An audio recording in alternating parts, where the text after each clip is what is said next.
فضيحة زارا براند من العيار الثقيل اللي خلت العالم كامل يكون ضدها ويطالب بمقاطعة منتوجاتها.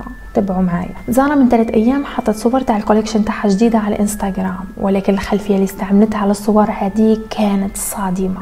وش هي الخلفيه؟ كانت خلفيه للدمار، وما جاتش الحكايه عند الدمار وحبست. زارا تمادات كتر وكتر وين وصلت انها مثلت بالجثث المكفنه وصور عباد عليهم الغبره.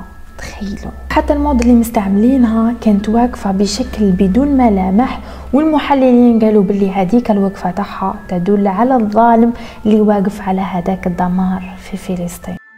وتجرأت اكثر من هيك حتى انها حطت الواح تشبه الخريطه فلسطين. من وراء البوست هذوما تاع زارا العالم تقلب عليها ولات قضيه راي عام، وناس بزاف ولاو يطالبوا بالمقاطعه تاعها.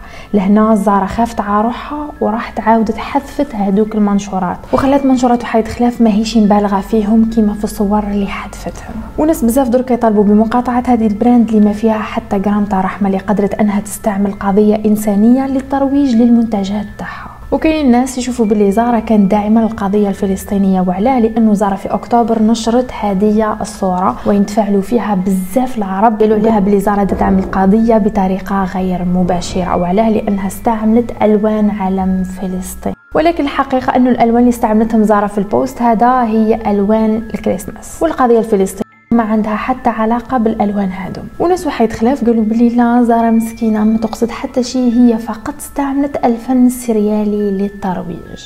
كي عادت استعملت الفن السريالي وعلى راح حذفت هذوك المنشورات. درك انتم قولوا لي واش في رايكم؟ اسكو زارا استعملت الفن السريالي للترويج للمنتجات تاعها، والا هي قصدت انها تستهزأ بالقضيه؟ وما تنساوش تابعوني على انستغرام، فيسبوك وتيك توك. اكرام بشكو.